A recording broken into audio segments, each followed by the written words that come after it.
الحمد لله وكفى والصلاة والسلام على عبده الذي اصطفى أما بعد فأعوذ بالله من الشيطان الرجيم بسم الله الرحمن الرحيم محمد رسول الله والذين معه شداء على الكفار رحماء بينهم تراهم ركعا سجدا يبتغون من فضل ربهم ورضوانا صدق الله العظيم.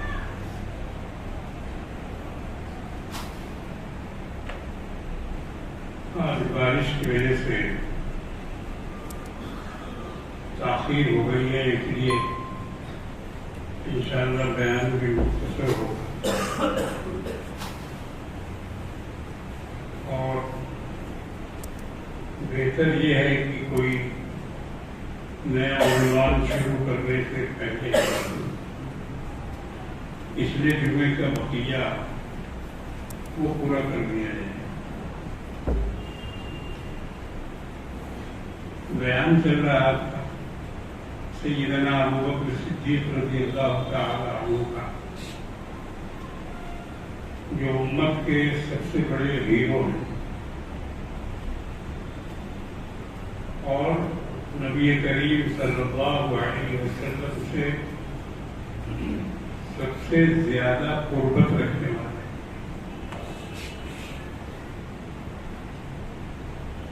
نسب کے اعتبار سے نہیں بلکہ مرتبے کے اعتبار سے. اس فرق کو ہمیشہ یاد رکھیے. اللہ کے رسول نے اپنی وفات سے 5 دن پہلے، جبکہ آپ نے مسجد میں آنا چھوڑ دیا تھا، نماز پڑھا رہے تھے آپ کے وجود سے، تو 5 دن پہلے جو آپ نے خطبہ دیا تھا مسجد میں تشریف لا کر، آپ کو میں سنا چکا ہوں کہ آپ کے سر پر لال رنگ کی پٹی بندھی ہوئی تھی اور 2 آدمیوں کا سہارا دے کر آپ مسجد میں تشریف لائے کہ یہ آپ کی زندگی کا آخری خطبہ. اس خطبہ کے بعد آپ نے اور کوئی خطبہ نہیں کیا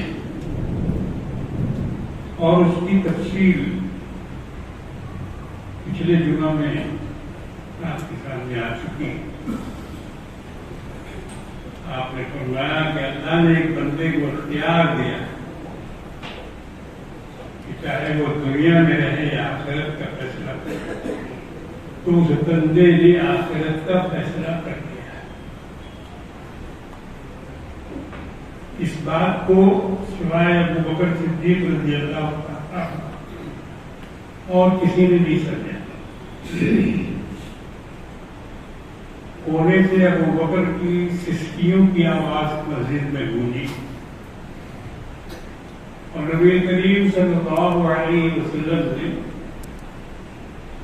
ان کی سسکیاں سن کر، رونا سن کر اپنی تقریر کا عنوان بدل دیا. آپ شاید کچھ اور فرمانا چاہتے تھے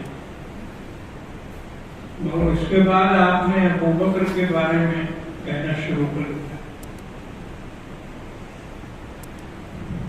اور جیسا کہ میں نے گزشتہ دفعہ کو بتایا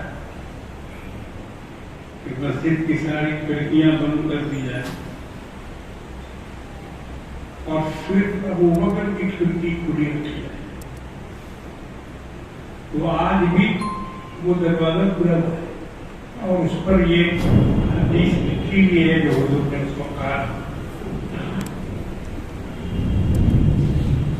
لا تبطئن خوفة في المسجد الا خوفة ابو بکر. یہ وہاں لکھا ہوا ہے.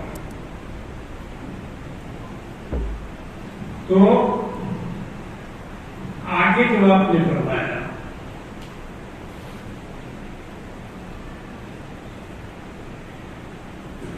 کہ میں نے جس کسی کا احسان مجھ پر دنیا میں ہوا ہے، جس نے بھی کیا ہے، میں نے سب کے احسان کا بدلہ چکا دیا الا ابو بکر.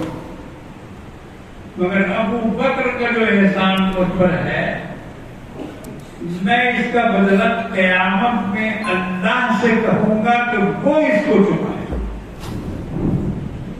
یہ بھی نہیں کہا آپ نے کہ میں وہاں چکاؤں گا، اپنا نام بھی نہیں لیا، بلکہ فرمایا کہ اللہ سے کہوں گا کہ ابو بکر کے جو احسانات مجھ پر ہیں، اللہ اس کا بدلہ اس کو عطا. یہ ایک بہت بڑی بات ہے. سوائے ابو بکر کے حضور نے اور کسی کے لیے یہ نہیں فرمایا. اس کے بعد ایک بات اور کہی، وہی جمعہ میں باقی رہ گیا تھا، جس کو میں آج تھوڑے سے وقت میں پورا کر دوں. فرمایا کہ لو كنت متخذا خليل سوى الله، اگر میں اللہ کے علاوہ کسی کو اپنا خلیل بناتا تو ہو ابو بکر، وہ ابو بکر تھے جن کو میں اللہ کے سوا اپنا خلیل بناتا. خلیل کے معنی دوست، خلیل کے معنی دل سے چاہنے والا. اور خلیل کی بہت ساری صفتیں ہیں. خلیل کے اندر اپنے دوست کے لیے قربانی کا جذبہ ہوا ہے. جیسا کہ ابراہیم علیہ السلام کو اللہ نے فرمایا کہ یہ میرا خلیل ہے. وَاتَّخَذَ اللَّهُ إِبْرَاهِيمَ خَلِيلًا. قرآن میں ان کے خلیل ہونے کی بشارت بھی کہ اللہ نے ان کو اپنا خلیل بنا لیا. اب جب خلیل بنا لیا تو خلیل کی جتنی صفتیں ہیں وہ سب حضرت ابراہیم علیہ السلام کے اندر موجود. خلیل سے کہا گیا کہ قربانی پیش کرو. خلیل سے کہا گیا کہ آگ میں ڈوب جاؤ. خلیل سے کہا گیا کہ اپنے گھر بار کو چھوڑ دو. خلیل سے کہا گیا کہ میرے لیے گھر تعمیر کرو. اللہ کے ہر حکم کی تعمیر سیدنا ابراہیم خلیل اللہ علیہ السلام نے جو کر چکے. تب اللہ نے وہ مقصد، وہ مقام ابراہیم خلیل اللہ کو عطا فرمایا. وَإِذِ ابْتَلَىٰ إِبْرَاهِيمَ رَبُّهُ بِكَلِمَاتٍ، اور اللہ نے آزمایا چند باتوں سے ابراہیم کو. فَأَتَمَّهُ، اس نے تمام آزمائش کو پورا کر دکھایا. تو اللہ نے کیا فرمایا؟ قَالَ إِنِّي جَاعِلُكَ لِلنَّاسِ إِمَامًا. ابراہیم ہم تم کو لوگوں کا امام بناتے ہیں. امام کے معنی نماز میں امامت کرنے والا نہیں. امام کے معنی پیشوا. امام کے معنی وہ کہ جس کی تمام نسل میں پیغمبر ہو. ابراہیم علیہ السلام کی نسل میں جتنے پیغمبر ہیں ان کے بعد سب انہی کی نسل سے، اور کسی کی نسل سے کوئی پیغمبر نہیں ہوا. حالانکہ نبی کریم صلی اللہ علیہ وسلم کے زمانے سے ابراہیم علیہ السلام کے زمانے کا 3500 برس کا فاصلہ ہے. 3500. لیکن اس 3,500 برس کے درمیان جتنے بھی انبیاء پیدا ہوئے وہ سب حضرت ابراہیم علیہ السلام کی اولاد، ان کی نسل۔ یہ مطلب ہے امام بنانے کا۔ قال انی جاعلک للناس امام، ساری آزمائشیں پوری کر لی، لوگوں کو امام بنا دیے گئے۔ تو وہ رب کے خلیل تھے، اور رب کے خلیل نے رب کے اوپر، اپنے خلیل کے اوپر اپنا سب کچھ نچھاور کر دیا تھا، مال دولت پیسہ لڑکا اولاد سب کچھ نچھاور کر دیا تھا، سب کچھ قربان کر دیا تھا۔ خالی بیٹے کی قربانی نہیں کی، اپنی جان کی بھی قربانی پیش کر۔ یہ آگ میں ڈوبنا کیا تھا؟ آگ پہ کھڑا ہونا کیا تھا؟ یہ اپنی جان کی قربانی تھی۔ اگرچہ آگ نے جلایا نہیں اللہ کے حکم سے، کیونکہ آگ بھی تو اللہ ہی کی پیدا کی ہوئی ہے۔ آگ کو کسی نے نہیں پیدا کیا، اللہ نے پیدا کیا۔ اگر اللہ نہیں پیدا کرتے تو دنیا میں کوئی بھی آگ نہیں پیدا کر سکتا تھا، کسی کے اندر یہ طاقت نہیں تھی۔ تو بہرحال خلیل سے اللہ نے پوری قربانیاں لی، یہاں تک کہ آخر میں اللہ نے فرمایا کہ میں تجھ کو ساری دنیا جہان کا امام بنا۔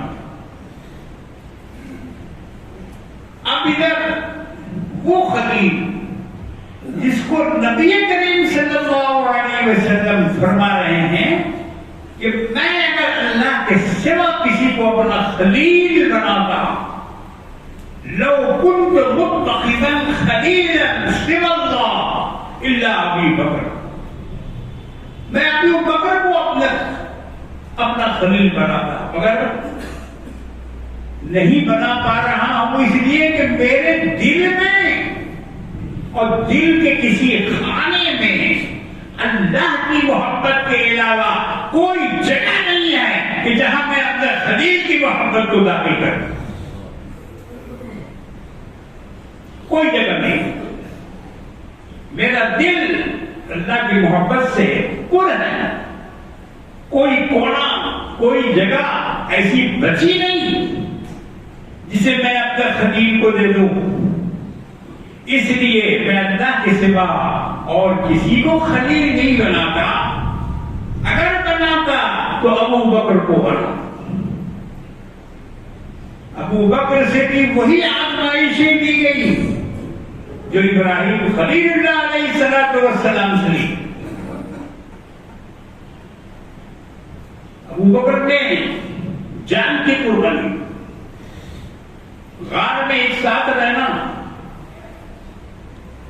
یہ جانی قربانی تھی ابو بکر کی۔ کوئی بھی مارنے آتا تو ابو بکر کو چھوڑتا، ابو بکر بچتے نہیں، پہلے ابو بکر کا خاتمہ ہوتا لوگ بدلتا، مگر کوئی پرواہ نہیں کی کہ میری جان جائے گی یا رہے گی۔ اسی طرح سے جنگوں میں بھی، جنگ احد میں جناب رسول اللہ صلی اللہ تعالی علیہ وسلم کا بہت خون گرا، سر مبارک پھٹا، دانت ٹوٹے، آپ زخمی ہو کر ایک گڈھے میں گرے۔ حضرت فاطمہ رضی اللہ تعالی عنہا نے کپڑا جلا کر، چٹائی جلا کر اس کی راکھ آپ کے سر مبارک میں جہاں سے خون گر رہا تھا، بلبل بلبل خون گر رہا، اس کو راکھ سے باندھا آپ کی بیٹی نے، خون کو بند کیا۔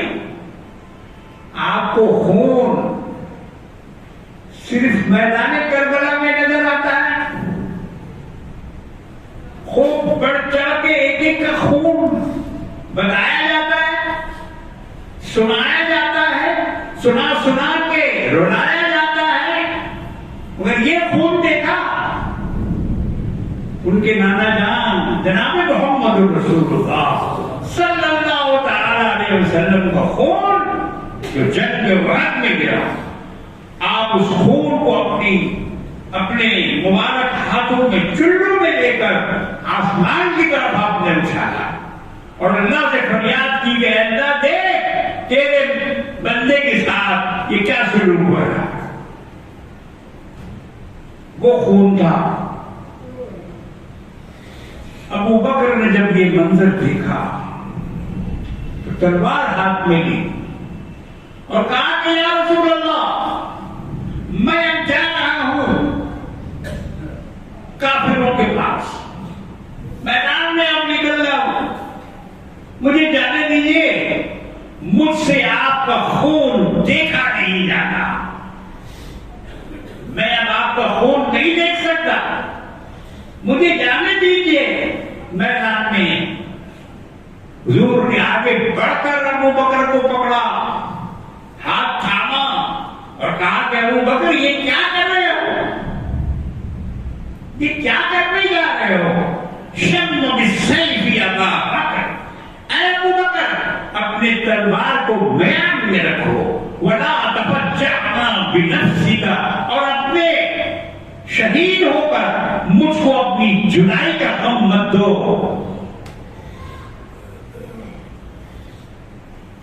مجھ کو اپنی جدائی کا غم مت دو، رکھو تلوار، اپنے میان میں تلوار رکھو۔ حضور نے ان کو روکا، ورنہ ابو بکر تیار تھے اپنے خلیل پر جان دینے کے لیے، تیار ہوئے تھے۔ تو وہاں خلیل نے قربانی پیش کی تھی، بیٹے کی بھی قربانی پیش کی، اس خلیل نے بھی اپنی بیٹی کی قربانی پیش کی۔ عائشہ کا نکاح حضور نبی کریم صلی اللہ علیہ وسلم سے کر دیا، ان کی بیٹیوں نے خدمت کی۔ اسماء بنت ابو بکر، ابو جہل آیا ان کے پاس، تمہارے باپ کہاں ہیں؟ اسماء نے کہا کہ مجھے نہیں معلوم۔ ابو بکر نے اتنی زور کا تھپڑ تماچا لگایا کہ ان کے کان کی بالیاں گر گئی، کان پھٹ گیا، خون نکلنے لگا، خون سے نوران ہو گئی اسماء بنت ابی بکر، حضرت ابو بکر کی بڑی بیٹی، زخمی کر دیا ابو جہل نے۔ اس کے بعد بھی اس نے ہاتھ اٹھایا مارنے کے لیے، حضرت اسماء گر پڑی، اور اس کے بعد اس پر انہوں نے کہا کہ ابو جہل جتنا مارنا ہو مار لے، مگر میں اپنے حضور صلی اللہ علیہ وسلم کا پتہ تجھ کو نہیں بتاؤں گی، وہ کہاں ہے میں تجھے نہیں بتاؤں گی، جتنا مارنا ہے مار۔ یہ قربانی اسماء نے پیش کی، اور اس کے بعد کھانا پکا کر سوچا کہ غار میں یہ لوگ ہیں، کیا کھائیں گے وہاں؟ اسماء بنت ابی بکر نے کھانا پکایا، اور پکا کر اپنے پٹکے میں اس کو 2 ٹکڑا کیا اور دونوں میں کھانا باندھ کر غار ثور میں پہنچایا۔ یہ قربانی تھی ابو بکر کے بچوں کی، جو انہوں نے ہجرت کے موقع سے اور اس سے پہلے۔ تو بہرحال خلیل کا یہ مرتبہ ہے۔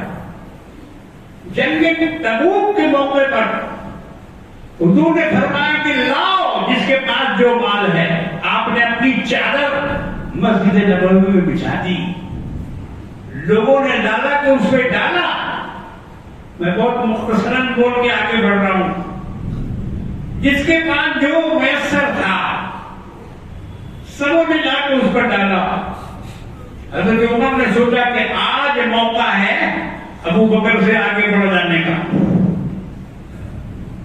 ابو بکر سے آگے بڑھ جانے کا آج وقت آیا، مجھے تو قبول ابو بکر نے کبھی بڑھنے دیا نہیں، اپنے سے آگے ہونے دیا نہیں. آج میں آگے ہو جاؤں گا. اپنے گھر کا مال اسباب جو بھی ان کے پاس تھا اس میں سے آدھا نکال کر حضرت عمر رضی اللہ تعالیٰ عنہ نے حضور کی چادر مبارک میں ڈالا. ابو بکر اتنے مالدار نہیں تھے، ان کے پاس اتنا پیسہ رقم نہیں تھی. بعد میں دیکھا کہ سر پر گٹھر باندھ کے چلے آ رہے ہیں اور لا کے وہ گٹھر حضور کے سامنے رکھا. اب حضور کا سوال دیکھیے. حضور نے پوچھا ابو حضرت عمر سے، اے عمر تم نے گھر والوں کے لیے کیا چھوڑا؟ سبحان اللہ، پیغمبر کا سوال ایسے ہی ہوتا ہے. یہ نہیں کہا کہ تم کتنا لائے ہو، یہ نہیں کہا کہ تمہارے پاس درہم کتنے ہیں، دینار کتنے ہیں اور کیا کیا سامان لائے ہو، یہ نہیں پوچھا، بلکہ پوچھا کہ اے عمر اپنے گھر والوں کے لیے کیا چھوڑا؟ حضرت عمر نے کہا کہ یا رسول اللہ آدھا ان کے لیے چھوڑ کے آیا ہو. اب وہی سوال سیدنا ابو بکر صدیق رضی اللہ تعالیٰ عنہ نے جب اپنی کھچڑی کھولی، حضور نے ان سے بھی وہی سوال کیا. اچھا ابو بکر اس حال میں پہنچے تھے کہ آپ کے بدن پر ٹاٹ کا لباس تھا، ٹاٹ کا لباس پہن کے گئے تھے. اس پہ کھجور کا کانٹا لگا ہوا تھا بٹن کی جگہ پر، کیونکہ جسم کا جو کرتا تھا وہ کرتا بھی اتار کے ابو بکر نے دے دیا تھا اور اس کی جگہ پر ٹاٹ پہن لیا. حضور نے وہی سوال کیا، ابو بکر تم نے اپنے گھر والوں کے لیے کیا چھوڑا؟ کہا کہ یا رسول اللہ میں نے خدا اور اس کے رسول کو چھوڑ دیا. علامہ اقبال نے اسی کو ایک نظم میں فرمایا، میں پوری نظم کو اس وقت نہیں پڑھ سکتا، اس کا آخری شعر جو اس پوری نظم کا خلاصہ ہے. جب حضور نے پوچھا کہ ابو بکر اپنے گھر والوں کے لیے کیا چھوڑا، تو ابو بکر نے کہا، علامہ اقبال سے سنیے، اقبال کہتے ہیں کہ پروانے کو چراغ ہے بلبل کو پھول بس، پروانے کو چراغ ہے بلبل کو پھول بس، صدیق کے لیے ہے خدا کا رسول بس. یا رسول اللہ ہم نے اللہ اور اس کے رسول کو چھوڑا، گھر والوں کے لیے اور کچھ نہیں چھوڑا. اتنے میں حضرت جبریل علیہ السلام نازل ہوئے اور حضور سے کہا کہ اللہ ابو بکر کو سلام کہہ رہا ہے. اللہ تعالیٰ ابو بکر کو سلام کہہ رہے ہیں اور یہ پوچھ رہے ہیں کہ اے ابو بکر کیا تم اس حال میں مجھ سے خوش ہو؟ حضور نے فرمایا کہ ابو بکر یہ دیکھو جبریل آئے اور جبریل پوچھ رہے ہیں کیا اس حال میں تم مجھ سے خوش ہو؟ ابو بکر رونے لگے کہ اللہ کا سلام اور مجھ جیسے کمزور کو، اور اللہ پوچھ رہا ہے کہ اس حال میں بھی تم خوش ہو مجھ سے راضی ہو؟ ابو بکر نے کہا کہ یا اللہ میں بالکل راضی ہوں یا رسول، مجھے کوئی تکلیف نہیں ہے، مجھے کوئی غم نہیں ہے، مجھے کوئی پریشانی نہیں ہے. اللہ نے جس ہاتھ میں رکھا ہے میں اس ہاتھ میں اپنے رب سے بہت خوش ہوں. دیکھو یہ مطلب ہے لو كنت متخذا خلیلا سوى اللہ، ایک روایت میں ہے غیر ربی لاتخذت ابا بکر، اگر میرے دل میں ذرا بھی جگہ ہوتی اللہ کی محبت کے علاوہ تو میں ابو بکر کو اپنا خلیل بنا دیتا. یہ تھے خلیل رسول، اور ابراہیم علیہ السلام خلیل خدا تھے، خلیل اللہ تھے. مکے میں انہوں نے خانہ کعبہ کی تعمیر کی اور مدینے میں ابو بکر صدیق رضی اللہ تعالیٰ عنہ نے مسجد نبوی کے لیے زمین خرید کر حضور صلی اللہ علیہ وسلم کو دی. جو مسجد نبوی بنی تھی اس زمین کی قیمت حضرت ابوبکر نے ادا کی. ابوبکر نے وہ خرید کر مسجد نبوی میں وقف کی تھی. اللہ نے اس زمین کا مرتبہ بڑھا دیا. ادھر کعبہ کا جو مرتبہ بڑھا کہ اللہ نے اس کو اپنا گھر بنایا اور اللہ نے پوری دنیا کے لیے امن اور شانتی کی جگہ بنا دیا, انسانوں کے لیے امن کی جگہ بنا دیا. اور ابوبکر نے جو زمین خریدی تھی اس کا ایک ٹکڑا اللہ نے جنت الفردوس کا بنا دیا. روضۃ من ریاض الجنہ ما من بین قبری ومنبری روضۃ من ریاض الجنہ. میری قبر اور میرے منبر کے درمیان جو زمین ہے اللہ اس کو جنت کا ٹکڑا اللہ نے بنا دیا. یہ خلیل کی خلیلی, یہ خلیل کی محبت.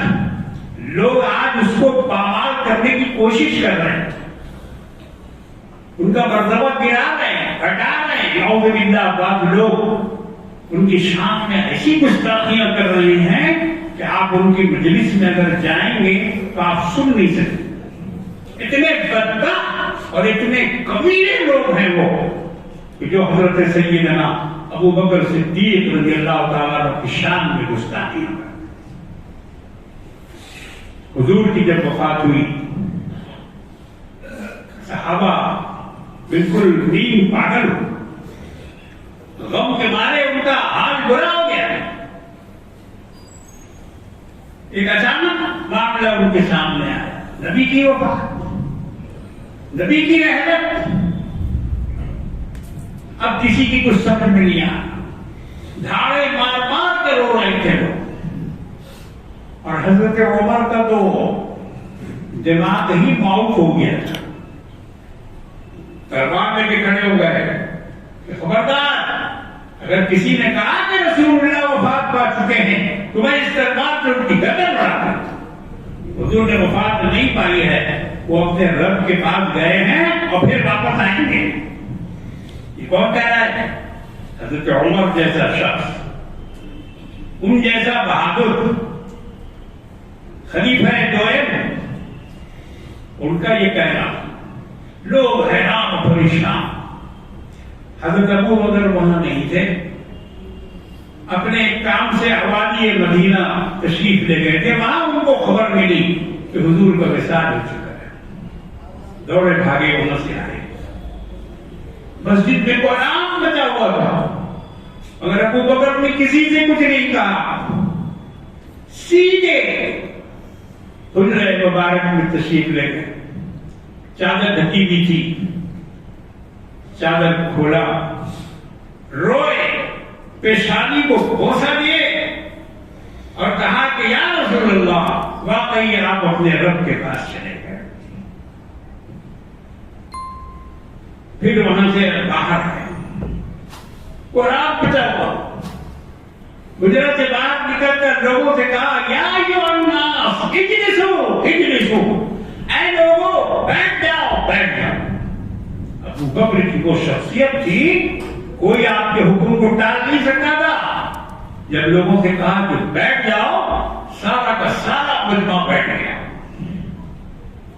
اب وہاں حضرت ابو بکر رضی اللہ تعالیٰ عنہ خطبہ دیا اور فرمایا من کان یعبد محمدا فإن محمدا قد مات.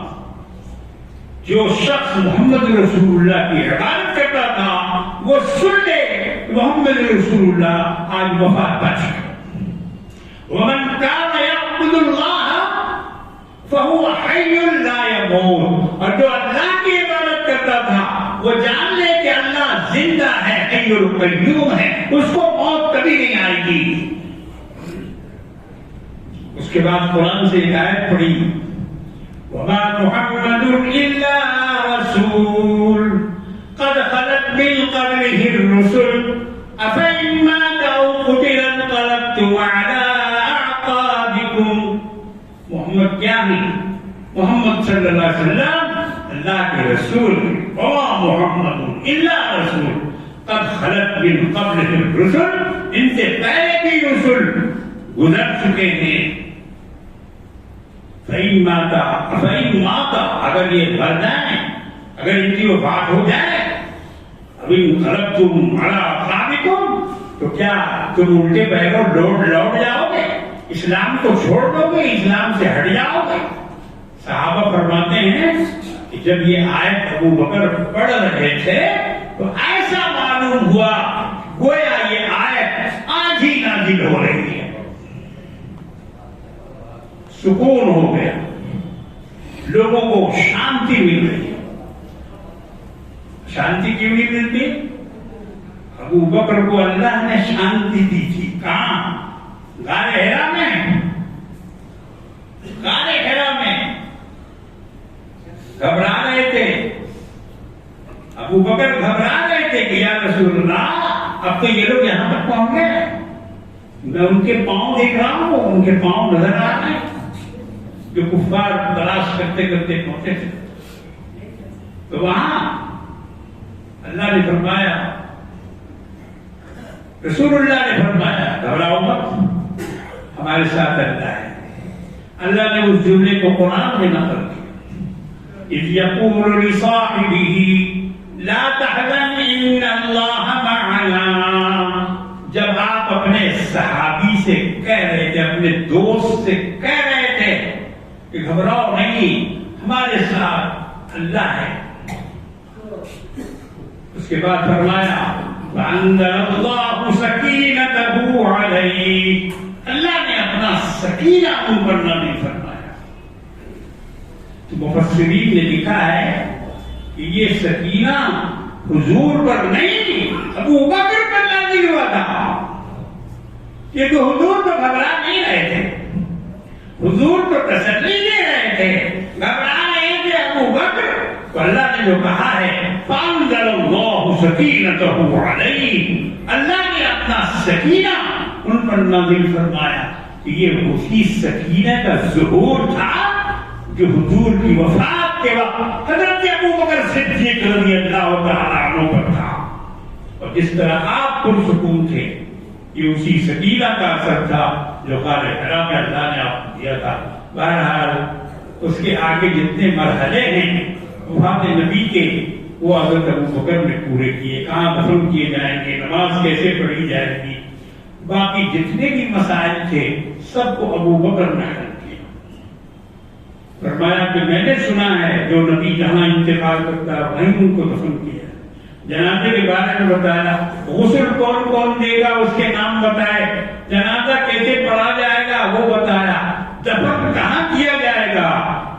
انہوں نے حضور کی حدیث پڑھی کہ میں نے حضور سے سنا ہے کہ جو جب نبی جہاں انتقال کرتا ہے وہیں اس کو دفن کیا جاتا ہے، اس لیے حجرہ عائشہ میں دفن کیا جائے گا. یہ سارے احکامات جنازے کے، میت کے، دفن کے، یہ سارے احکامات حضرت ابو بکر نے وہاں بتائے. آج کچھ تاخیر ہو گئی ہے، میں تاخیر کی معافی چاہتا ہوں، آیا بھی تاخیر سے تھا. بہرحال مکمل بیان کر دیا میں نے. جنازہ کا سن لیجیے کہ جماعت نہیں ہوئی، امام کوئی نہیں بنا. حضور کی امامت کون کر سکتا ہے؟ اسی لیے 10 لوگ، 20 لوگ مل کر ایک ساتھ جا کر جنازے کے پاس جا کے کھڑے ہوتے تھے. اور ان کے لیے دعائیں مغفرت کون کر سکتا ہے؟ جن کی دعا سے ساری امت کی مغفرت ہوگی اور جن کی شفاعت سے امت بخشی جائے گی، ان کی مغفرت کی دعا کون کر سکتا تھا؟ ان کے لیے کیا تھا؟ اللہم صلی علی محمد وعلی آل محمد صلی اللہ علیہ یا رسول اللہ. اللہ کا سلام آپ پر ہو، اللہ کی سلام آپ پر ہو. یہی کی دعا، سب لوگوں نے یہی دعا پڑھی اور اسی طرح سے جنازہ پڑھا گیا. اللہ تبارک و تعالی ہمیں اور آپ کو علم و عمل کی توفیق عطا فرمائے.